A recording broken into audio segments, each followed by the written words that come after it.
Praise the lord. మీకందరికీ దేవుడి యొక్క నామాన వందనాలు తెలియజేస్తున్నాం. ఆగస్టు 11 తారీఖు ఎల్ఎఫ్జిఎం మినిస్ట్రీ పక్షాన ఈ యొక్క యానివర్సరీ జరుపుకోవాలని ఆశపడుతున్నాం. కావున మీ ప్రత్యేక ప్రార్థనలో కూడా మీరు మీ యొక్క వ్యక్తిగత మీ యొక్క అమూల్యమైన సమయములను మాకు అనుగ్రహించి ఈ యొక్క లైవ్‌లో ఏకీభవించగలరని మనవి చేస్తున్నాం. God bless you.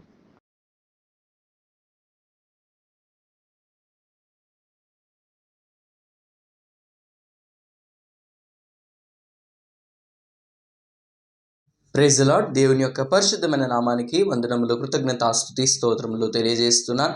ఈ యొక్క సమయమును దేవుడు మనకు అనుగ్రహించినందుకు మొట్టమొదటిగా దేవుడికి మరియు వీక్షకులందరికీ ప్రత్యేకమైన శుభాభివందనములు తెలియజేస్తూ ఉన్నాను.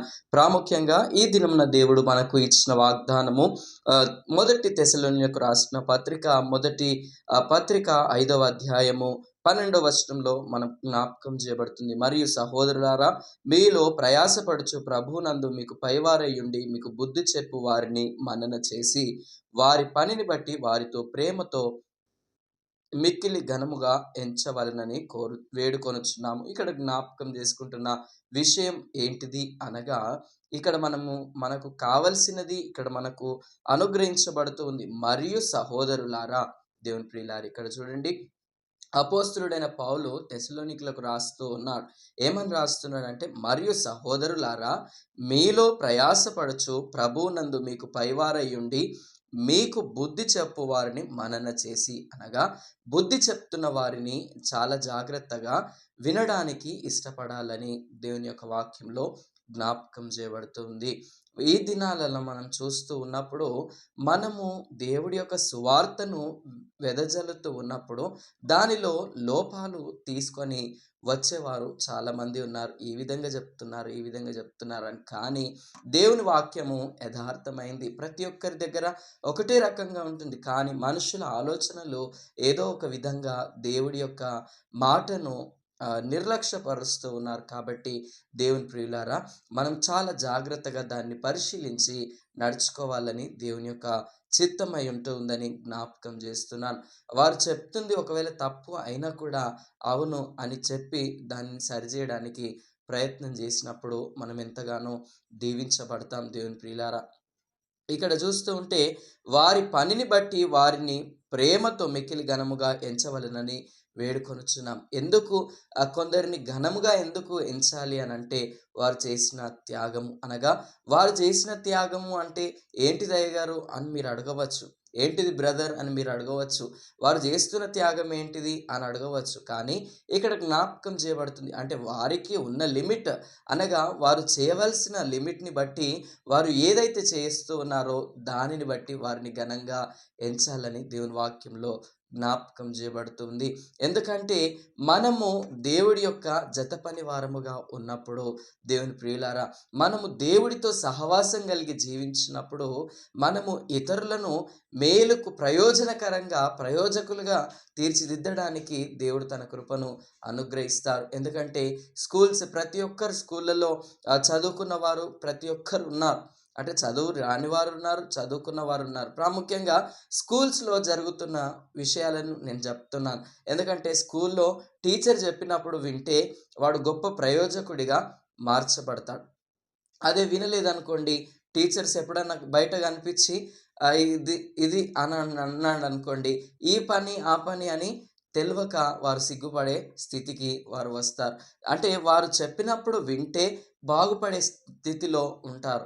వారు చెప్పినప్పుడు మాకేంది అని అనుకుంటే వారు దిగజారిన స్థితిలో వారికి కనిపించినప్పుడు ముఖము సిగ్గుతో కప్పుకోవాల్సిన దినాలు వస్తూ ఉంటాయి. దేవుని ప్రియులారా, అందుకే కావాలని దేవుని వాక్యంలో జ్ఞాపకం చేయబడుతుంది.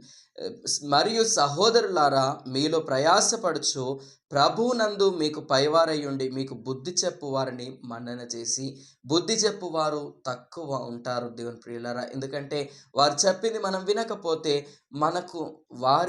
మనకు వారు కరువైపోతూ ఉంటారు. అనగా వారు మనకు అందని స్థితిలో మనం ఉంటూ ఉంటాం. ఎందుకంటే మనకు చెప్పేవారు ఉన్నప్పుడు మనం ఆలోచన పెడితే మనము ప్రయోజకరంగా ఉంటామని జ్ఞాపకం చేస్తున్నాను. ఇక్కడ చూస్తూ ఉంటే వారి పనిని బట్టి వారిని ప్రేమతో మిక్కిలి ఘనముగా ఎంచవలెనని వేడుకొనుచున్నాం. వారు చేయించిన ప్రతి పనిని మనము జ్ఞాపకం చేసుకోవాలి. వారు గొప్పవారుగా, అందుకే ఏ సేవకుడైనా సరే, ఏ సేవకురాలైనా సరే వారిని ఎంతగానో ప్రేమించినప్పుడు దేవుని యొక్క దీవెనలు మన పైన కుమ్మరించబడతాయి. ఎందుకంటే ప్రభువును మనం అడుగుతూ ఉంటాం. ఎప్పుడు అడుగుతారంటే మత్తయి సువార్తలో చక్కగా వ్రాయబడి ఉన్నది.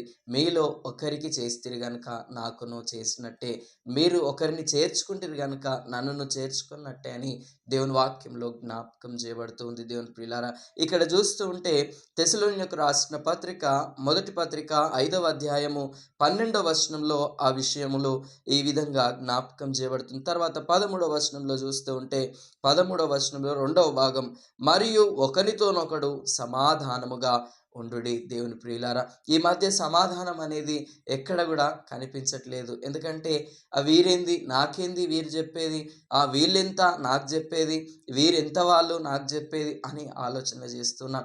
సరేలే, వారు చెప్తున్నారు కదా నా మంచి కోసమే అని ఆలోచన చేస్తే ఆ యొక్క సమస్యకు పరిష్కారము ఉంటుంది. దేవుని ప్రియులారా, అందుకే దేవుని వాక్యంలో జ్ఞాపకం చేయబడుతుంది, సమాధానపరచువారు ధన్యులు, వారు భూలోకమును, వారు దేవుడి యొక్క కుమారులు అనబడతారని దేవుని వాక్యంలో జ్ఞాపకం చేయబడుతుంది. మొదటిగా ఆయన యొక్క కృపలో మనం ఎదగాలి. ఎందుకంటే సమాధాన పరిచే స్థితిని దేవుడి యొక్క కుమారులుగా దేవుడు మనకు అనుగ్రహించి ఉన్నారు. తర్వాత ఇక్కడ చూస్తూ ఉంటే 14వ వచనంలో, సహోదరులారా, మేము మీకు బోధించినదేమనగా అక్రమముగా నడుచుకొని వారికి బుద్ధి చెప్పుడి, ధైర్యము చెడిన వారిని ధైర్యపరచుడి, బలహీనులకు ఊతనీయుడి, అందరి ఎడల దీర్ఘశాంతము గలవారై యుండుడి. దేవుని ప్రియులారా, దేవుడి యొక్క విశ్వాసులుగా మనకు కావలసిన సుగుణములను ఇక్కడ మనం జ్ఞాపకం చేసుకుంటూ ఉన్నాం.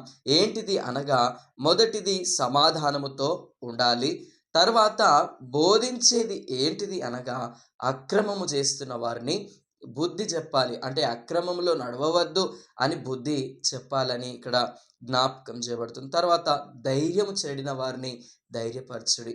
ఏ విధంగా ధైర్యం చెడిపోతారు ఈ లోకంలో అంటే, అనారోగ్యం వచ్చినప్పుడు ధైర్యం చెడిపోతారు, ఇంకేదైనా సమస్య వచ్చినప్పుడు నా బ్రతికి ఇంతేలే అని ఆలోచన చేస్తూ ఉన్నప్పుడు ధైర్యమును కోల్పోతూ ఉంటారు. కానీ అటువంటి వారిని ధైర్యపరిచే దేవుడిగా మనము దేవుడి యొక్క స్వారూప్యంలో ఉన్నాం కాబట్టి, ఆయన యొక్క పోలిక చప్పున మనం ఉన్నాము కాబట్టి ఇక్కడ జ్ఞాపకం చేస్తున్నాం.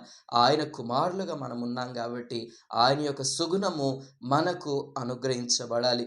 మనము ధైర్యము చెడిన వారిని మనము ధైర్యపరచాలి. దేవుని ప్రియులారా, అప్పులలో కూరుకుపోయిన వారిని కూడా వారు ఎంతగానో బాధపడుతూ ఉంటారు, అయ్యో మేము ఈ విధంగా ఉన్నామని. కానీ బలహీనులను చూడండి, ఇక్కడ జ్ఞాపకం చేయబడుతుంది, బలహీనులకు ఊతనీయుడి. అంటే వారి అప్పు కట్టాలని నేను చెప్పట్లేదు, కానీ మనము ఏం చేయాలని అంటే వారికి అండగా నిలబడే ప్రయత్నము చేయాలని దేవుని పేరిట జ్ఞాపకం చేస్తున్నాను. తర్వాత అందరి ఎడల దీర్ఘశాంతము గలవారై యుండుడి. 14వ వచనంలో జ్ఞాపకం చేయబడుతుంది, అందరి ఎడల అంటే మంచివారు కావచ్చు, చెడువారు కావచ్చు, దుష్క్రియలు చేయవారు కావచ్చు, ప్రతి ఒక్కరి ఎడల దీర్ఘశాంతము అంటే లాంగ్ సఫరింగ్ అనగా పేషెన్స్తో ఎదురు చూడాలని దేవుని వాక్యం ద్వారా జ్ఞాపకం చేస్తున్నాను.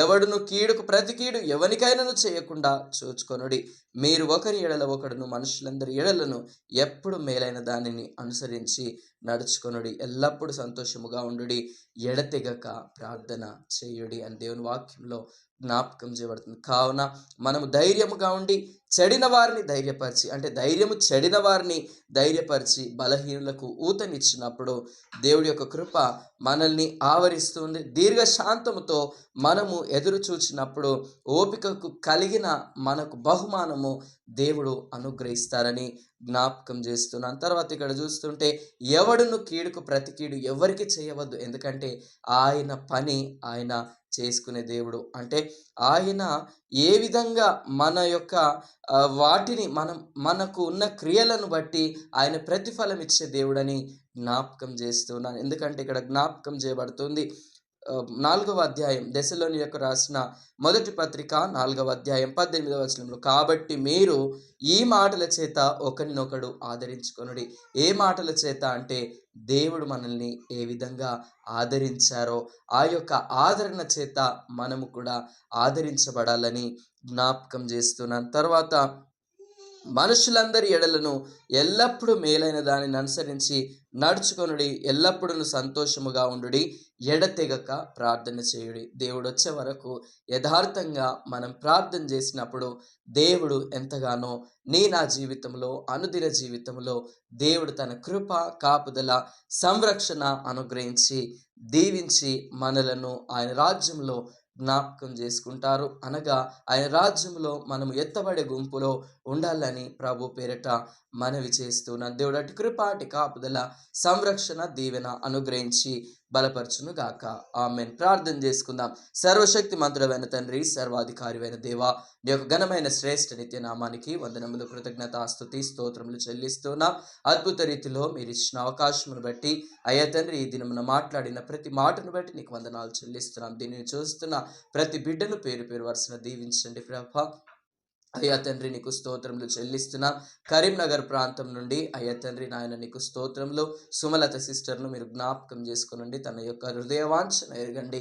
అయ్యా తండ్రి, మీరు కృప చూపించమని ప్రార్థన చేస్తున్నాం. అయ్యా తండ్రి, బ్రదర్ కామబాబు గారిని కూడా మీరు జ్ఞాపకం చేసుకునండి తండ్రి, ఆర్థికంగా మీరు బలపరచండి. అయ్యా తండ్రి, నీ యొక్క చేయుతను అనుగ్రహించమని ప్రార్థన చేస్తున్నాం. అయ్యా తండ్రి, తేజ బ్రదర్ను, వారి కుటుంబంను కూడా మీరు జ్ఞాపకం చేసుకునండి, నీ రెక్కల చాటును భద్రపరచుకునండి ప్రభా. నీకు వందనాలు. రత్నమ్మ ఆంటీ, వారి కుటుంబం కూడా మీరు దీవించమని ప్రార్థన చేస్తున్నాం. అయ్యా తండ్రి, Rajeshwari aunty, David Rajeshwari aunty గారిని కూడా మీరు జ్ఞాపకం చేసుకునండి, నీ యొక్క మెండైన కృపల చేత భద్రపరచమని ప్రార్థన చేస్తున్నాం. అయ్యా తండ్రి, నీకు స్తోత్రములు చెల్లిస్తున్నాం. సునీల్ బ్రదర్ను మీరు జ్ఞాపకం చేసుకునండి. అయ్యా తండ్రి, వారికి కావలసిన ప్రతి ఒక్క అక్కర మీకు తెలిసిన దేవుడు ప్రభు. నీకు వందనాలు. కుమార్తెను కూడా మీరు దీవించి ఆశీర్వదించమని ప్రార్థన చేస్తున్నాం. ఇంకను అనారోగ్యంతో ఉంటున్న ప్రతి ఒక్క బిడ్డను పేరు పేరు వరుసన మీరు దీవించమని ప్రార్థన చేస్తున్నాం. అయ్యా తండ్రి, ప్రసన్న ఆంటీని కూడా మీరు ముట్టండి, సంపూర్ణమైన స్వస్థత, ఆరోగ్య క్షేమం చేత వర్ధిల్లడానికి కృప చూపించండి. గర్భఫలము లేక అయ్యా తండ్రి బాధపడుతున్న బిడ్డలను మీరు జ్ఞాపకం చేసుకోనండి ప్రభా. అయ్యా తండ్రి, సుఖమైన ప్రసవం మటుకు మీరు తోడుగా ఉండమని ప్రార్థన చేస్తున్నాం. అయ్యా తండ్రి, అదేవిధంగా వీరేష్ని బట్టి నీకు వందనాలు చెల్లిస్తున్నాం. వివాహం కొరకు మీ యొక్క కృప దయచేయండి. అయ్యా తండ్రి, లక్ష్మమ్మను కూడా మీరు జ్ఞాపకం చేసుకోనండి ప్రభా. తన కుమారులతో సమాధానం స్థితిని దయచేయమని ప్రార్థన చేస్తున్నాం. అయ్యా తండ్రి, సాయి చందన వారి కుటుంబంలో కూడా మీరు కట్టమని ప్రార్థన చేస్తున్నాం. మీ యొక్క మెండైన దీవెనల చేత దీవించండి. మమత, అయ్యా తండ్రి, అజిత్ వారిని కూడా మీరు జ్ఞాపకం చేసుకోనండి, నిరక్షణ వారికి దయచేయమని ప్రార్థన చేస్తున్నాం. ప్రతి విధమైన నీ యొక్క కృపను కుమ్మరించి మేము పొందుకోనమని ప్రార్థన చేస్తున్నాం. అయ్యా తండ్రి, వీలైతే ప్రతి ఒక్కరితో సమాధాన స్థితి పొందుకొని అయ్యా తండ్రి, నీ యొక్క మందిరము అయ్యా తండ్రి నీకు వందనాలు చెల్లిస్తున్నాం. అయ్యా తండ్రి, నీ యొక్క ఆరాధనలో కలుసుకుని పర్యంతము నీ యొక్క కృపా, కాపుదల, సంరక్షణ అనుగ్రహించి నీ యొక్క మెండైన కృపల చేత భద్రపరచమని యేసుక్రీస్తు పరిశుద్ధ నామం అడిగి వేడుకుంటున్నాము పరమ తండ్రి. ఆమేన్. దేవుడు మిమ్మును, మీ కుటుంబాలను మెండుగా నిండుగా దీవించి ఆశీర్వదించి బలపరచు నడిపించును గాక. ఆమేన్.